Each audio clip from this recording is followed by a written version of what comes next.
നമസ്കാരം. ഇത്തവണത്തെ ലോക്സഭാ തിരഞ്ഞെടുപ്പിൽ 400 സീറ്റ് നേടുമെന്ന നരേന്ദ്രമോദിയുടെ പ്രസ്താവന അതിരുകടന്ന ആത്മവിശ്വാസമായിരുന്നുവെന്നാണ് ഇപ്പോൾ മോദിയുടെ ചെയ്തികളും പ്രസംഗങ്ങളും നമ്മളെ ബോധ്യപ്പെടുത്തുന്നത്. കാര്യങ്ങൾ തങ്ങൾക്ക് അനുകൂലമെന്ന് വിചാരിച്ച മോദിക്ക് ഇന്ത്യ മുന്നണിയുടെ മുന്നേറ്റവും രാഹുലിന്റെ ഭാരത് ജോഡോ യാത്രയ്ക്ക് ലഭിച്ച സ്വീകാര്യതയും മോദിയെ പതുക്കെ അലോസരപ്പെടുത്തി തുടങ്ങിയിരുന്നു. ഒരുപക്ഷെ തൂക്കുമന്ത്രിസഭ വരെ വെന്നാക്കാമെന്നുള്ള ചില സർവേകളും മോദിയെയും BJP-യെയും തളർത്തുകയുണ്ടായി.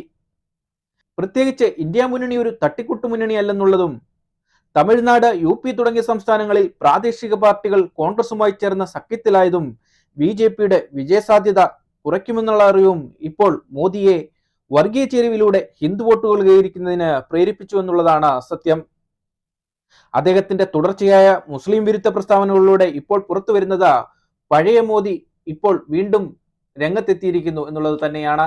കഴിഞ്ഞ തവണ ലോട്ടറി അടിച്ചതുപോലെ ബംഗാളിൽ നിന്നും ലഭിച്ച 18 സീറ്റുകൾ നിലനിർത്താനാവുമോ എന്ന ശങ്കയും മോദിക്കും BJP-ക്കും ഇപ്പോഴുണ്ട്. കാരണം CPM വീണ്ടും ബംഗാളിൽ ശക്തി പ്രാപിക്കുന്നതും അതോടൊപ്പം കോൺഗ്രസ് CPM ബാന്ധവവും BJP-ക്ക് അവിടെ തിരിച്ചടിയാണെന്ന് അവർ തിരിച്ചറിയുന്നു. മോദിയുടെ മുസ്ലിം വിരുദ്ധ പ്രസ്താവനകൾക്കെതിരെ ഇന്ത്യയിലാകമാനം വിമർശനങ്ങൾ ഉയരുന്ന സാഹചര്യത്തിലാണ് ഇന്ന് മോദി പുതിയ പ്രസ്താവനയുമായി രംഗത്തെത്തിയിരിക്കുന്നത്. ഇന്ത്യയിലെ മുസ്ലിങ്ങൾ ആത്മപരിശോധന നടത്തണമെന്നാണ് അദ്ദേഹം പറയുന്നത്.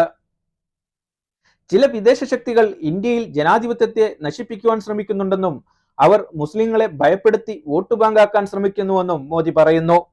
ഇത് ഇന്ത്യയിലെ മുസ്ലിങ്ങൾ മനസ്സിലാക്കണമെന്നാണ് മോദിയുടെ വാദം. മുസ്ലിങ്ങൾക്ക് BJP പ്രവർത്തിക്കാൻ തടസ്സമില്ലെന്നും BJP പാർട്ടി ഓഫീസുകൾ അവർക്കായി തുറന്നിട്ടിരിക്കുന്നുവെന്നും അദ്ദേഹം കൂട്ടിച്ചേർക്കുന്നു. ഗൾഫ് രാജ്യങ്ങളിലും മോദിയുടെ മുസ്ലിം വിരുദ്ധ പ്രസ്താവനകൾക്കെതിരെ വിമർശനങ്ങൾ ഉയർന്നിരുന്നു. മോദിയുമായി പ്രത്യേകിച്ച് കൂട്ടുകെട്ടുണ്ടാക്കിയ ഗൾഫ് രാജ്യങ്ങളിലെ വിമർശനങ്ങൾ മോദിക്ക് തിരിച്ചടിയാകുമെന്ന ബോധ്യമുള്ളതിനാലാണ് ഇന്ന് മുസ്ലിം സമുദായത്തെ മയപ്പെടുത്തുന്നതിനായി ആത്മപരിശോധന നടത്തണമെന്ന വാദവുമായി മോദി രംഗത്തെത്തിയിരിക്കുന്നത്.